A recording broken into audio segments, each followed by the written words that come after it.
This is the quintessential summer vacation for BC residents. Située dans le centre-sud de la Colombie-Britannique, la vallée d'Okanagan est sans doute la plus contrastée du Canada.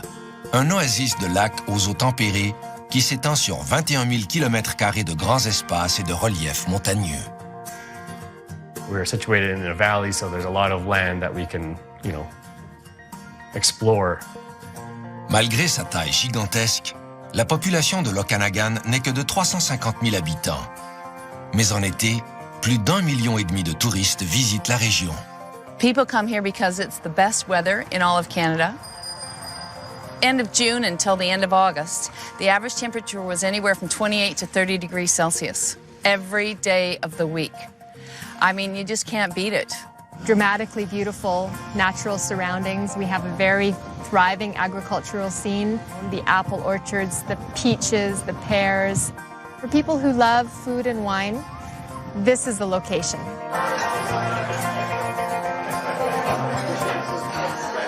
The wine region has just gotten totally insane.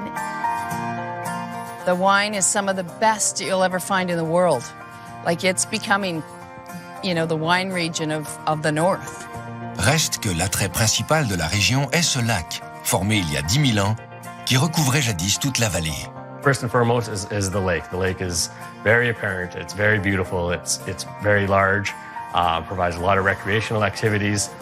Okanagan est un mot amérindien qui signifie « là où il y a beaucoup d'eau ». Cette immense masse d'eau donne aux résidents et aux vacanciers bien plus qu'une occasion de se mouiller.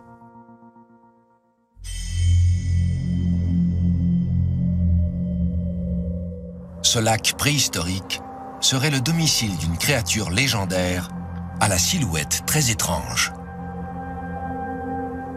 Des témoignages récents et d'autres remontant jusqu'au 19e siècle rapportent une présence énigmatique sous la surface du lac Okanagan.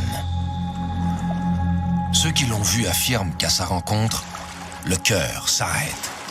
Look, it's rotating in the water. It's moving. I see 3 humps. Dad, get pictures!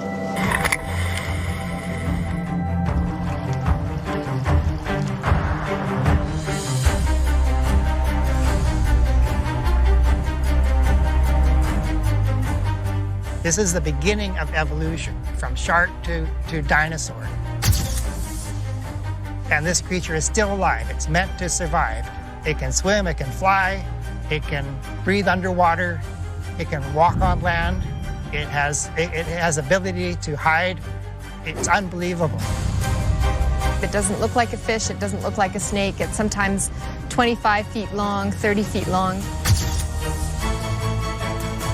It tends to have a greenish color is what people talk about, and it has the face, or the history is that it has the face of a horse. This huge black thing came out of the water probably 40 or 50 feet away. Slimy, kind of shiny, like 3 or 4 feet out of the water, and big. I mean, this is not a fish.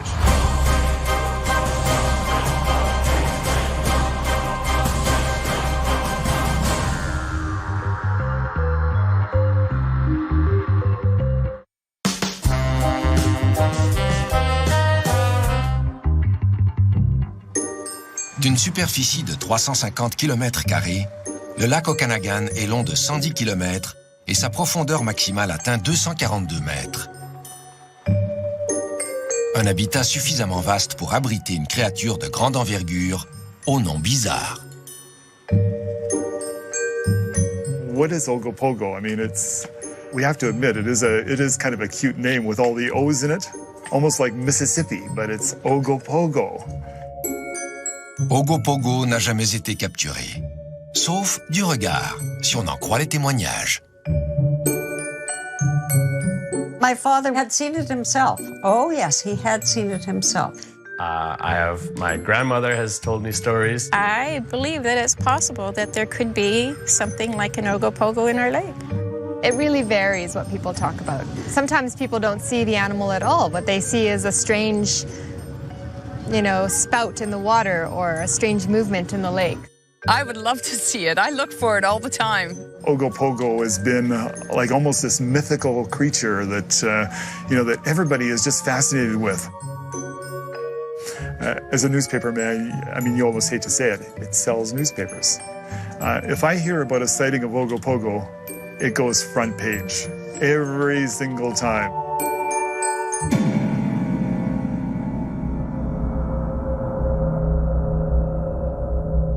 My name is Alan Gartrell. I've lived in Penticton since 1944. I have seen the beast. I'll tell you, I was up in Naramata for coffee at Ray Piper's place. It was February the 18th, 1984. There was no wind. The lake was like glass. And he looked out on the lake and he said, "Who's the idiot out there with a speedboat this time of the year?" And I looked at it and I said, "It's not a speedboat." I said, "That's a head out of the water." It's got a big long neck on it, probably about 14, 16-foot neck on it. I started looking at it with my binoculars, and when I started looking, it dove and it thrust with all four flippers and went way down in the bottom of the lake, did a circle down there and came up, right up the center, and took fish off just about 10 feet from the top of the water. It did it 17 times for us. We had a real picture show in front of us, and we did not have a camera. Just by what I saw, it looked like it had the power of 2 workhorses. It's real strong. In my books, it has to weigh probably 1,500 pounds. It's big. It's a 12 or 13-foot body on it. Its flippers have to be at least 6 feet long. Nobody gets a chance to see something like that. I took my brother-in-law and my daughter down the beach in kayaks, 2009. So I do a U-turn at this underwater ledge, and the water's a little bit stirred up, but there's this orange-like creature under my kayak, as big as my 18-foot kayak. And it's as wide, as long, and I keep paddling because I was afraid. It was right there. I have a picture of me in a kayak, and beyond me is an object surfacing just a kilometer down the beach. And this object, by scanning in the negative, looked like some kind of alligator coming out of the water, just sort of with its mouth open.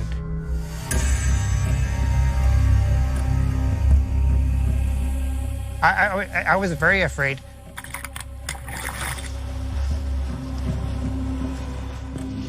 When I had my first sighting in '78, at that point in time, I was a skeptic. I'll have to admit. I didn't believe in Ogopogo.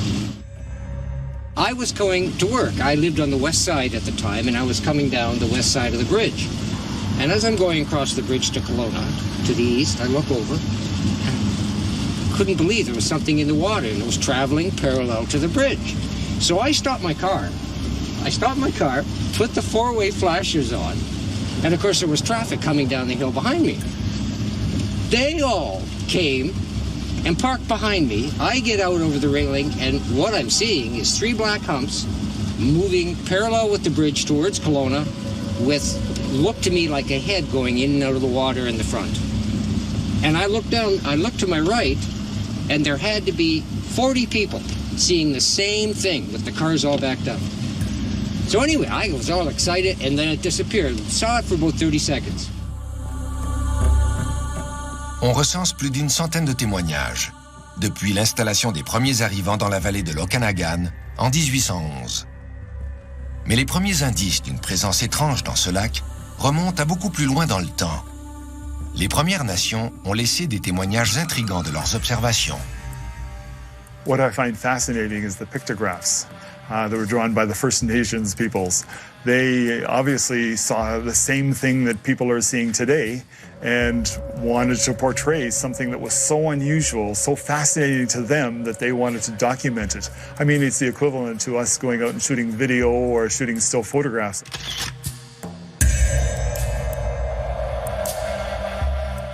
What Haskell Halt, he squeezed Jordan Kobo, Kuntil Saktuchinut. We have always referred to the Ogopogo as Nhaka'it, which translates to the spirit of the lake. Our people know that there's more out there than just a lake. There's something in there that's really deep and really meaningful to who we are as a people.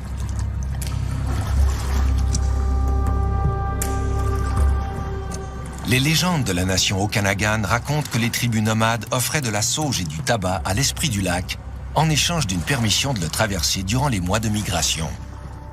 Mais un jour, un grand chef décida de braver l'esprit en refusant de se soumettre au rituel des offrandes. That had not been done, and therefore the lake really went from a nice, calm, peaceful setting to a really alive, really kind of daunting, scary lake. The waves can get rather high for being an inland lake, and it was really dark, really cold, and Chief Kikunsula instructed his people to let go of the horses to get across the lake as quickly as possible because there was something in the water that was not being respected at the time. And as they were doing that, they heard the horses weaning. Some of the horses ended up going underwater, and they made it across the lake, but the horses had scars. It looked like giant claw marks on the torsos of their bodies. Some had bite marks in their bodies.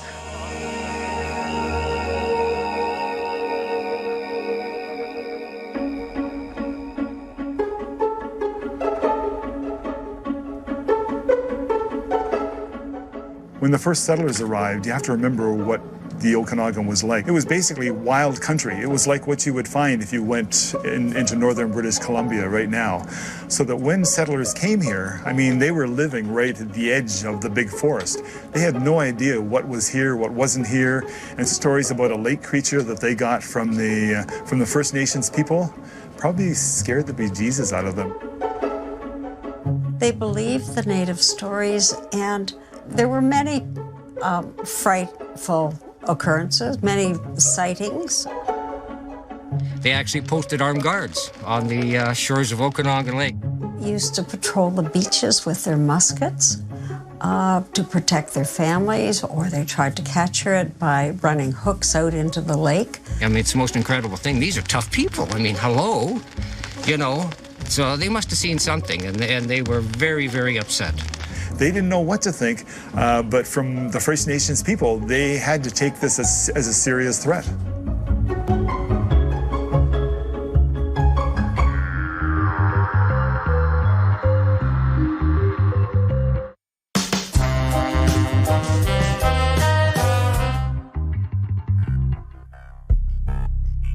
Des résidents locaux et les légendes racontent qu'une bête mystérieuse habite le lac Okanagan depuis un bon moment.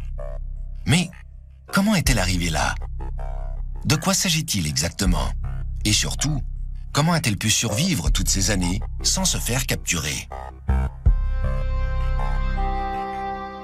This lake has a prehistoric history, and 10,000 years ago, it was quite a bit higher and longer than it is now, so all of this would have been underwater. So the theory is that many years ago, when this was open to the sea, Ogopogo came up and got into Okanagan Lake, chasing the salmon. Avec le retrait de la calotte glaciaire, le lac a progressivement rétréci jusqu'à atteindre la dimension qu'on lui connaît aujourd'hui. Si la théorie de Bill Stikyuk est exacte, Ogopogo serait l'une des espèces animales d'origine préhistorique emprisonnées dans le lac. Got landlocked here and then kind of lived here and kind of adapted to where he was. Species are either well adapted to an environment, in which case they persist, or they're not, and they die. They become extinct.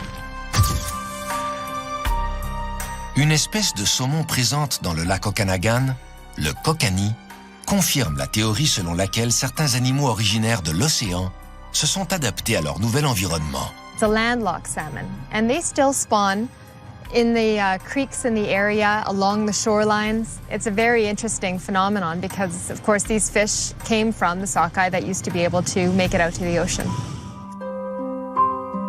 So there is that question, could there be something in the water that we don't know about? It's a very deep lake.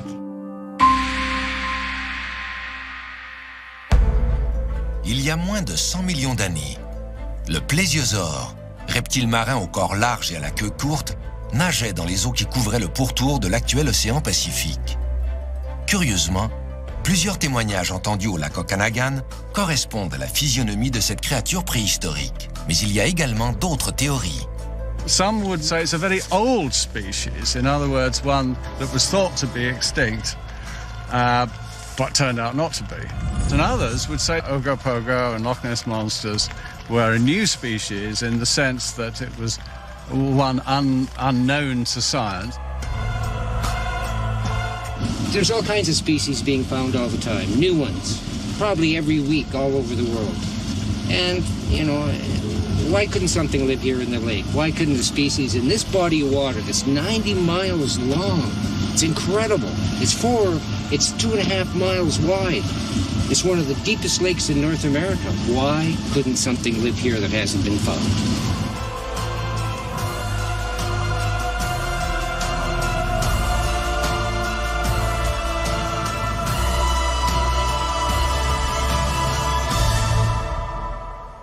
Peut-être qu'à trop chercher des réponses du côté du monde aquatique, les chasseurs d'Ogopogo ont oublié de se pencher sur ce qui se passe juste sous leurs pieds.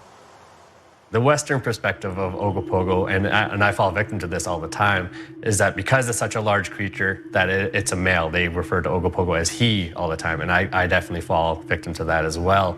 But our people tell stories of seeing multiple Ogopogos, which means that there has to be, you know, science proves there has to be a male and female to recreate more Ogopogos or more Nkaka'it. And there's stories of the Ogopogo being on beaches and even appendages to walk on the land with. Well, this is Pebble Beach. This is West Kelowna. Just down the beach is beachland.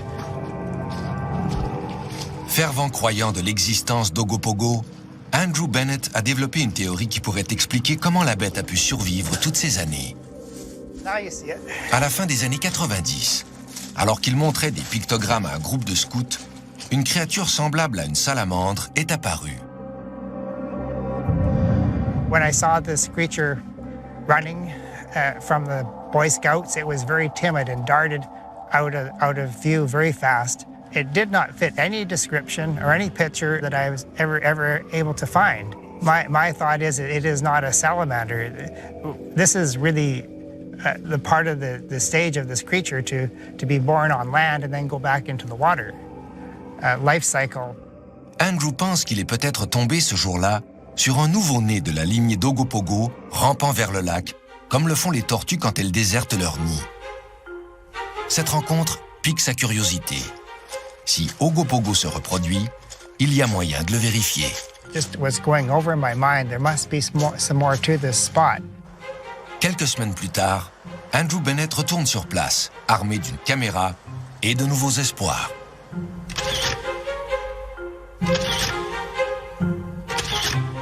Il prend des photos de ce qui lui semble être des sites de ponte, en prenant toutes les précautions pour ne pas laisser de traces. Il cherche aussi les passages qui pourraient être empruntés par les bêtes pour entrer dans le lac. I took pictures, underwater pictures, what looked like logs, and then I was going through my pictures and realizing, oh, maybe there's something more to it. And then I realized that this was not a log. This was a creature. It had a flipper. Obviously, that looked like Ogopogo. It was long. It's only maybe a foot wide and maybe 18 feet long.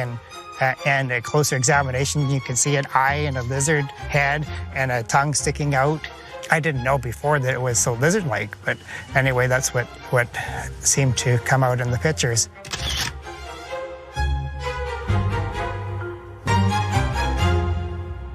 Andrew soumet ses photos à un scanner haute résolution et découvre ce qu'il croit être des indices de l'existence d'un jeune Ogopogo.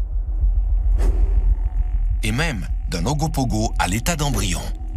There's an egg and a creature coming out of it, still hatching, and then there's all these young ones all around it, all very well camouflaged. Its orange color is hid by the orange leaves in the crevice. It's really, really good camouflage. Andrew pense que cette créature est passée maître dans l'art de la dissimulation. You would swear it was a log. And you would see these pictures, you would swear they're logs, but they really aren't. There's an eye, there's a nostril, there's a tongue sticking out. There's details that just aren't in logs.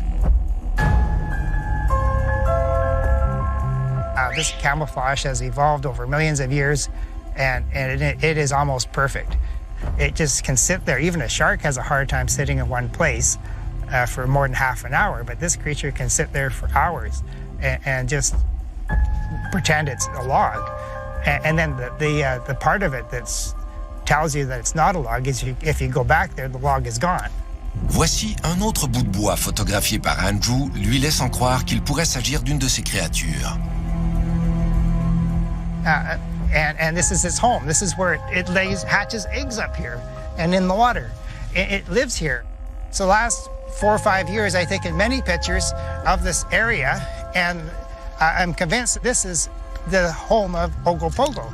Andrew a fait des recherches sur la mystérieuse bête pendant des années. Il a accumulé des piles de clichés photographiques qui, selon lui, confirment ses théories. A few years ago, I took a picture of the head peeping out of a cave on the bottom of the lake, about 14 feet under. And it looks just like Ogopogo.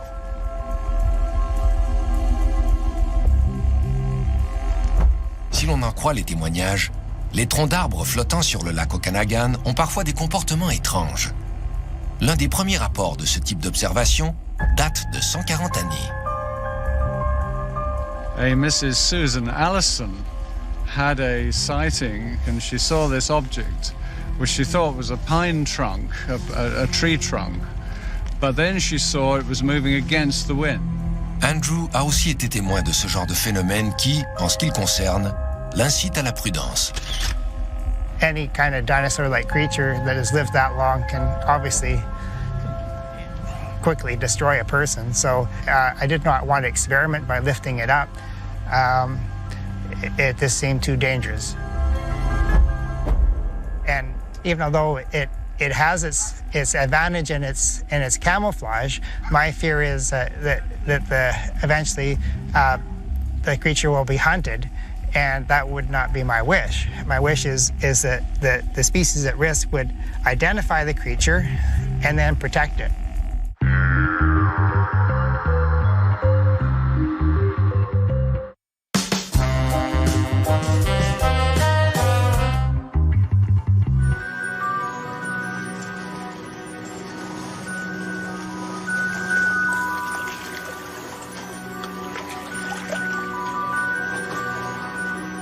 Plusieurs hypothèses circulent au sujet d'Ogopogo, mais la preuve irréfutable se fait toujours attendre. The more recent pictures that you see, none of those pictures really have been scientifically verified as Ogopogo, but there's definitely, those are pictures of the lake that people don't take every day and don't see every day, so. L'expérience qu'a vécue Bill Stikyuk en 1978 lui a donné l'idée d'en faire un film. What we were doing is we were reenacting my first sighting in 1978. And of course, I was a little younger then, so my son played me. Étonnamment, l'équipe de tournage n'a pas eu à recréer la scène principale. And out of the blue, something appears in the lake.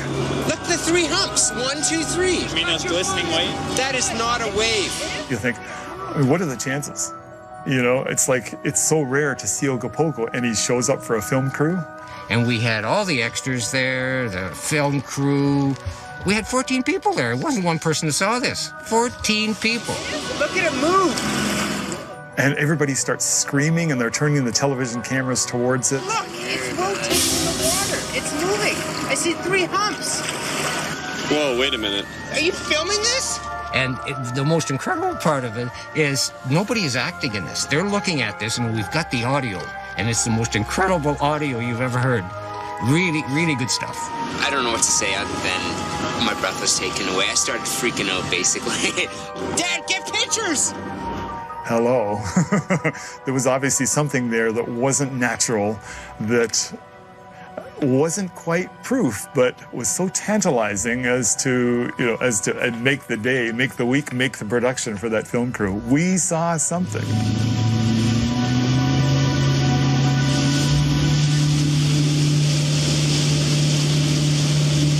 En 1999, Bill Stikyuk décide de rassembler une équipe et de passer 3 semaines sur le lac à chercher des preuves scientifiques de l'existence d'Ogopogo. It was great. We had 75 people involved. We spent 3 weeks on the lake, and we got some really good results. Avec une équipe de plongeurs et un bateau équipé de sonars et de caméras sous-marines, Bill Stikyuk prend la tête de l'expédition la plus sérieuse menée à ce jour pour percer le mystère du lac. Le premier secteur à être investigué est l'île Rattlesnake et la pointe Squally. C'est là que les plongeurs pensent avoir le plus de chances de croiser la bête. It's just a small island that the First Nations used for their sacrifices to Ogopogo. And I guess at one time they had a lot of rattlesnakes on it, so that's why it got its name. Les plongeurs s'immergent au pied de la pointe, où se trouve une caverne sous-marine. And that's where you got these sheer drop-off, these sheer walls that go down like 200-300 feet, which is just incredible. This cave was at 100 feet down, it was about 14 feet wide, and there was actual colder water coming out of the cave into the lake from some kind of underground spring or whatever. L'équipe est fascinée par la profondeur de cette caverne. Pourrait-elle mener à un autre plan d'eau? Peut-être qu'en fin de compte, le lac Okanagan est moins isolé de l'océan qu'on ne le croit. They don't know how far that cave goes in. And Bill Stasiuk said that he's got his divers had went into the cave and there's too much water coming out of the cave and makes it too hard for the divers to swim into the cave. Our divers, of course, they get a little panicky and they didn't go very far in, so who knows what's in there? And that's just one cave on the wall. So there are other places in the lake where water is entering. Really interesting stuff. La première étape de cette expédition est certes intrigante, mais toujours rien de solide. En revanche, les recherches ne font que commencer. Hey Bill, there's something on the sonar over here. What? Here. Yeah, look at that. They had this side scan sonar, which is quite an advanced type of sonar. Le sonar émet des ondes sonores qui, lorsqu'elles frappent une cible sous l'eau, rebondissent vers l'émetteur. Lorsqu'elles sont captées, ces ondes sont transformées en signal visuel. Lors de cette fameuse expédition, le sonar a repéré quelque chose d'anormal au fond du lac. There is something in the water. That sound would not have been bounced back if it didn't hit an object. They found something 200 to 300 feet down in the water, something huge that there was no way it could be a bunch of fish. And they said, we don't know what it is, but there's something there. I guess we better get the ROV down, Lynn. Okay.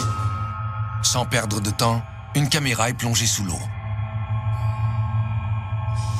We estimate that the target itself was 17 meters long. Mais il est trop tard. Huge, and then disappeared. Yeah, it was like 266 feet of water. It was right there. Yeah, we're 10 degrees. We had it on 2 sweeps of the sonar. The third sweep, it went below our beam and we lost it. But whatever that was huge, and it was a solid sonar return, and it was moving. It moved 10 degrees, port to starboard.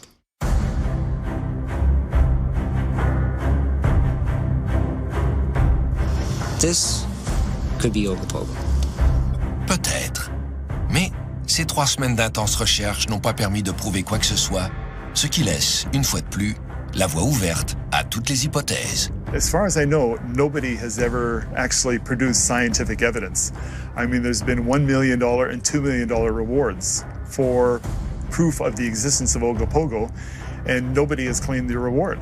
We've had people all through the years come and see if they can find something and find definitive evidence of the existence of Ogopogo, but it has remained elusive.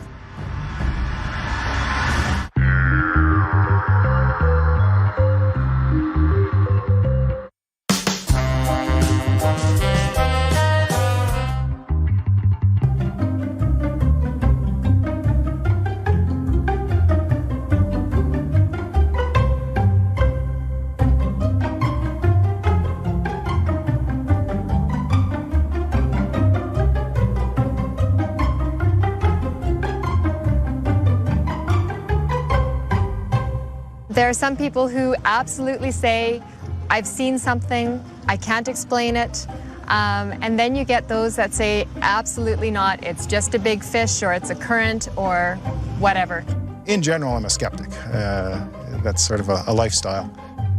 I feel like coming here and talking about Ogopogo like this, I'll be the equivalent to the guy who told your kid there's no Santa Claus.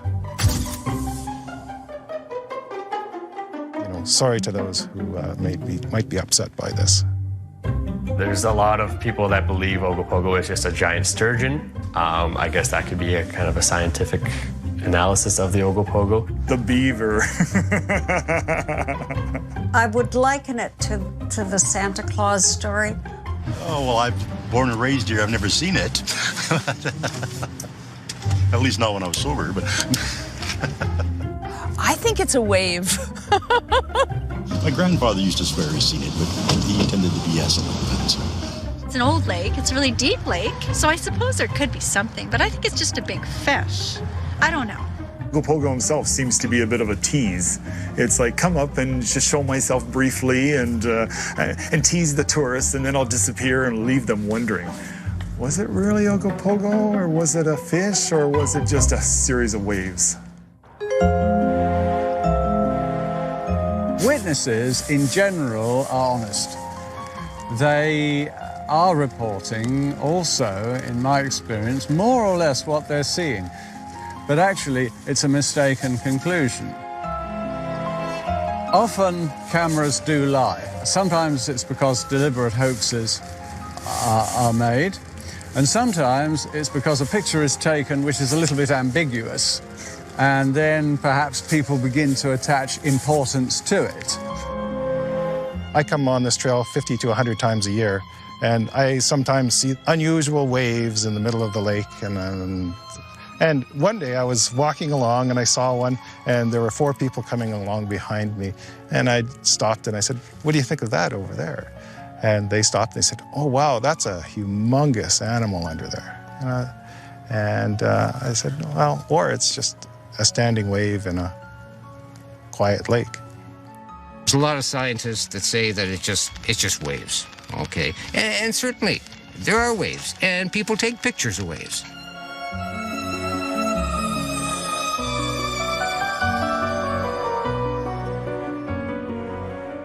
Plusieurs phénomènes peuvent provoquer des vagues.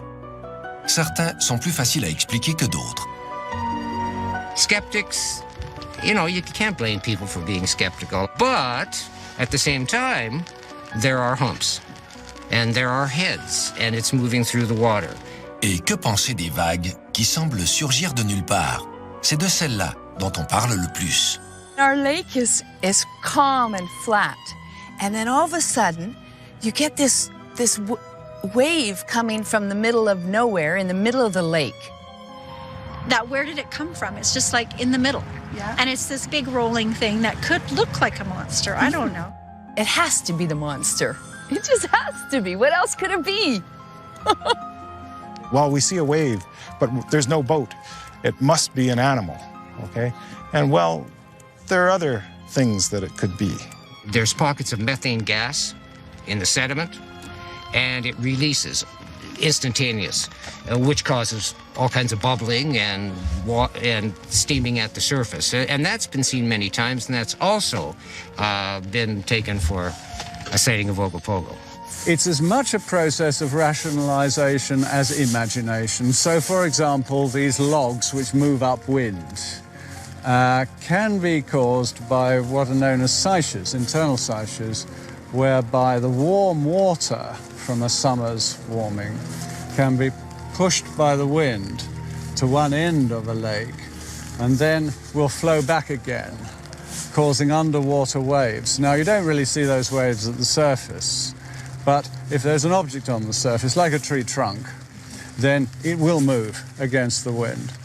And you need a little bit of general science to understand that. We know from the physics that fluids moving in a gravitational field will form something called a gravity wave, created simply because of the difference in temperature. When that corrects, the water will actually start to form waves. The other questions you can ask, too. that there's some sort of submarine cave linking all of these things is geologically ridiculous. I mean, it would have to go under major mountain passes and thrust systems and volcanic terrains and things. I mean, you know, number one. And number two is it's supposedly an air-breathing animal, and how is it going to swim hundreds and hundreds of kilometers underwater without access to the air? People will scoff and laugh, but everybody that's seen something in the lake has been ridiculed. But you just have to take it because it's a real thing. People laugh at me when I tell them what I saw, but they can laugh all they want. What I saw, I saw. The last fellow told me, he says, "Yo, you probably saw that beaver out in the lake." Well, it's 3,000 times bigger than a beaver. I think if you believe in dinosaurs and all of the things that are now extinct, you have to believe that there could be something like that still living in a deep, deep lake like the Okanagan Lake. Finding that scientific proof is something that some people need. Our people, the West Bank First Nation people, the Seal people of this area, don't believe that you need to see something to believe it. All of us want to believe. I think it's wonderful to have the myth. I think Santa or the Ogopogo is a great addition to Kelowna's story. Do I believe in it? No, but I'm not going to debunk the myth because I think the myth is fun.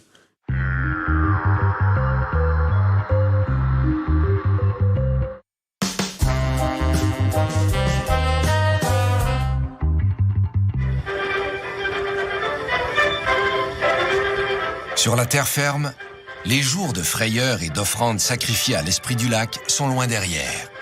Ogopogo est passé du statut de monstre à celui d'emblème.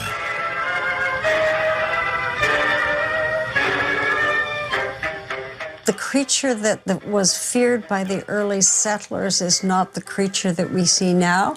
We see this fuzzy green toy in the department stores, so there's this very benign creature, which is not what the experience of the early settlers was.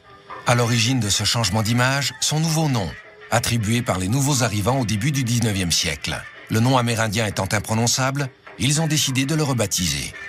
And basically, people didn't like the native name, I guess, back in the beginning, and they came up with this Ogopogo name from a song. They took a British dance hall ditty. His mother was an earwig, his father was and I can't remember the rest of it.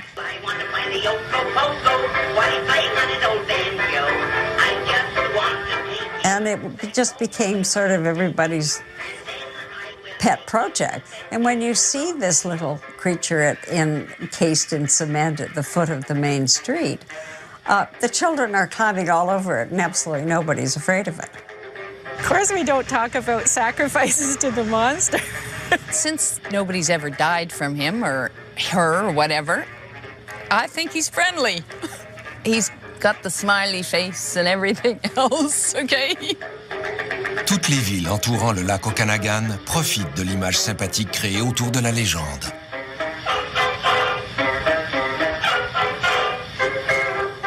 Of course, there's also a commercialized aspect of Ogopogo, the more cuddly, stuffed animal version of Ogopogo that you can purchase in the tourist centers and stuff like that.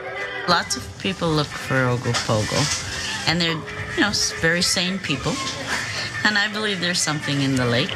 He's a friendly fella. He hasn't eaten too many tourists yet. He doesn't eat people, he eats plants. He eats ice cream at Ogo's.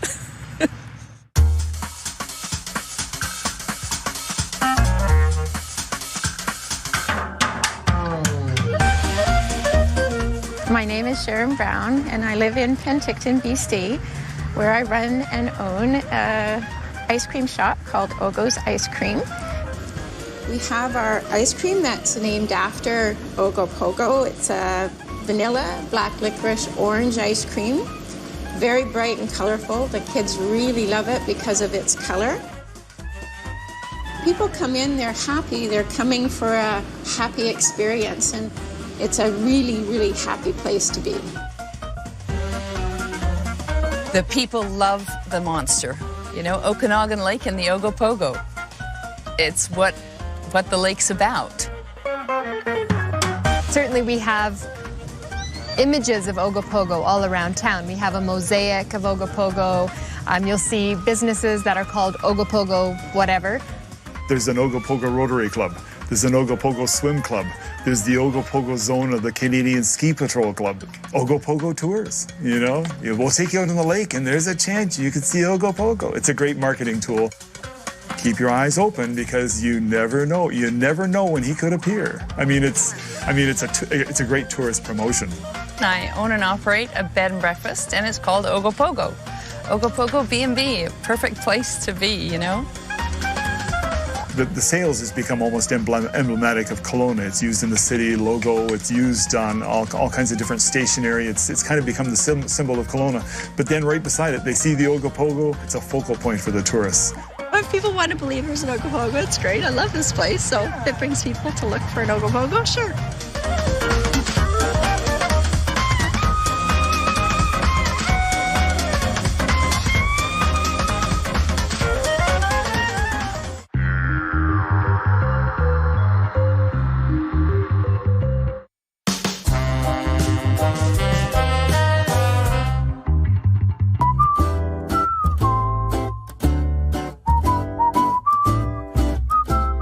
Pour les uns, la vallée de l'Okanagan est le domicile d'une créature descendant d'une autre ère. Pour d'autres, elle est l'hôte d'un sympathique monstre végétarien, ou simplement d'une vieille légende. Quoi qu'il en soit, Ogopogo fait partie intégrante du paysage local. Et tant qu'il y aura cette immense masse d'eau, la légende continuera d'attirer les curieux et d'alimenter les débats. People may come to try to find Ogopogo, exploring the depths of Okanagan Lake. But it's not something that has to be feared. It's something to be respected, and it has to be believed in to really experience it, I think. I think it's actually kind of neat that nobody's been able to prove or disprove that there is an Ogopogo. I mean, people love the stories. People read the stories. They're avid followers of Ogopogo. They'd like nothing better to know that he exists, but at the same time, it's kind of neat that there's been no proof because the myth goes on.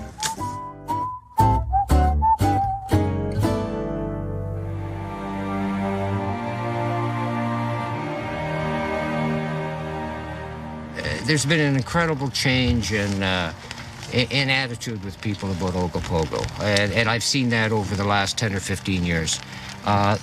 There's less skeptics now.